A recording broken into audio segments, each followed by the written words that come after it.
नमस्कार दोस्तों, स्वागत है आप सभी का आपके अपने चैनल द रिटेल इन्वेस्टर में। आज बात करने वाला हूं गाइस मैं हिंदुस्तान जिंक के क्वार्टर वन के नतीजों की। कैसे रहे नतीजे डिटेल में एनालिसिस करेंगे।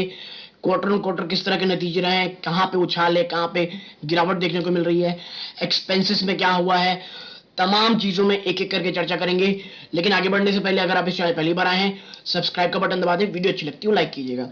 तो अब विदाउट वेस्टिंग टाइम सीधा लेके चलता हूँ आपको मैं रिजल्ट की तरफ। देखिए क्वार्टर वन के नंबर है और देखिए ये करोड़ में तो परेशानी नहीं होगी। तो सबसे पहले चलते हैं रेवेन्यू फ्रॉम ऑपरेशन में। और रेवेन्यू फ्रॉम ऑपरेशन आप देखेंगे तो इस बार 9,236 करोड़ का रेवेन्यू हुआ है, जो पिछले क्वार्टर में 8,613 का था। ठीक है, और एक साल पहले देखेंगे तो 6,378 का था। यानी आप देखिए जबरदस्त उछाल आपको देखने को मिलेगा। कहां पे? क्वार्टर ऑन क्वार्टर और ईयर ऑन ईयर तो बहुत ही ज्यादा है। अदर ऑपरेटिंग इनकम की देखेंगे 151 करोड़ रुपीस, जो पिछले क्वार्टर में 184 करोड़ था, और उससे पहले दोस्तों 153 करोड़ था। ठीक है, यानी यहां पे अगर आप देखेंगे तो क्वार्टर ऑन क्वार्टर बेसिस पे आप देखेंगे तो आपको गिरावट देखने को मिलेगी, लेकिन ईयर ऑन ईयर देखेंगे इसमें भी आपको गिरावट देखने को मिलेगी दोस्तों। ठीक है, अगर चलते हैं जब इन दोनों को हम मिला लेंगे तो भैया क्या होगा, टोटल इनकम जो निकल के आएगी 9,697, जो पिछले क्वार्टर में 9,074 करोड़ थी, उससे पहले 6,880 करोड़ थी।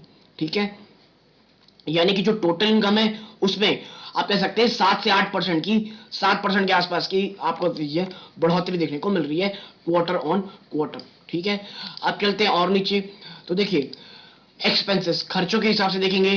Change in inventory finish good 86 crore rupees, employ benefit expenses 209 crore, जो पिछली बार 181 करोड़ था, उससे पहले 182 करोड़ था। यानी यहाँ पे ईयर ऑन ईयर क्वार्टर दोनों में ही बढ़ोतरी है।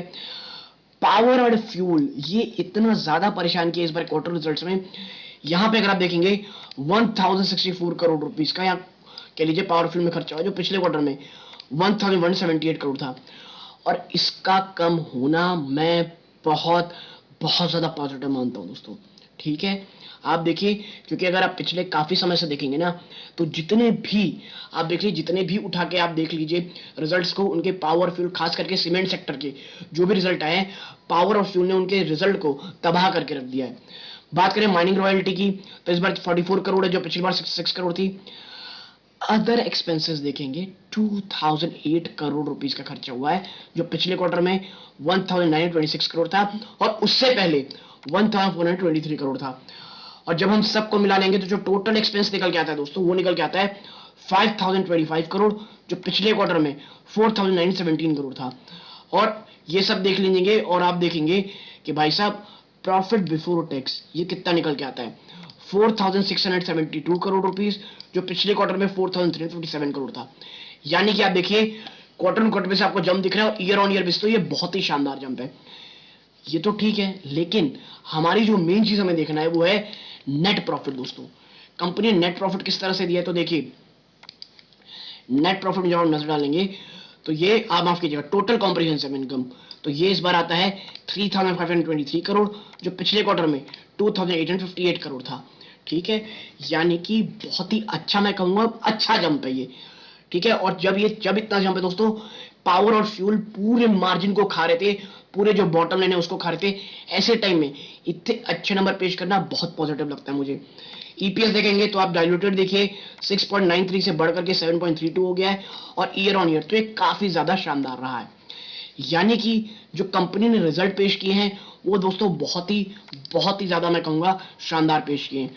और अब अगर हम नीचे चले और सेगमेंट वाइज अगर आप देखेंगे ना रेवेन्यू को, आप देखिए जिंक, लेड एंड सिल्वर।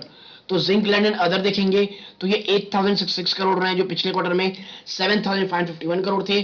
और बात करें सिल्वर मेटल की तो ये इस बार 1009 करोड़ रहा है, जो पिछले क्वार्टर में 1036 करोड़ था।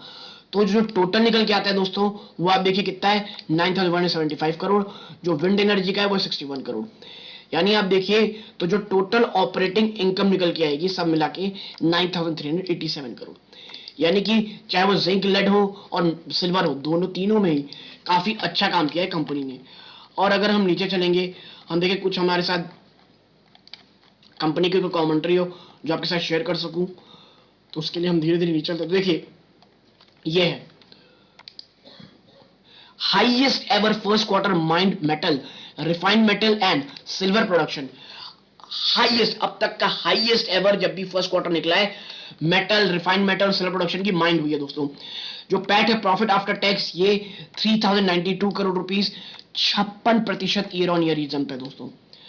Mind metal production 252 kilo tonne, refined metal production 260 kilo tonne, saleable silver production 17 million tonne metric ton.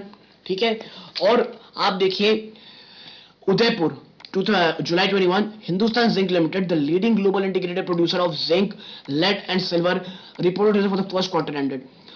और अब बात करेंगे जो मैं हमेशा बोलता हूं कि अगर आप रिजल्ट पढ़ें और इनकी कमेंट्री दी हुई उसको बिल्कुल पढ़ना चाहिए, जो कि इसमें है अरुण मिश्रा जी।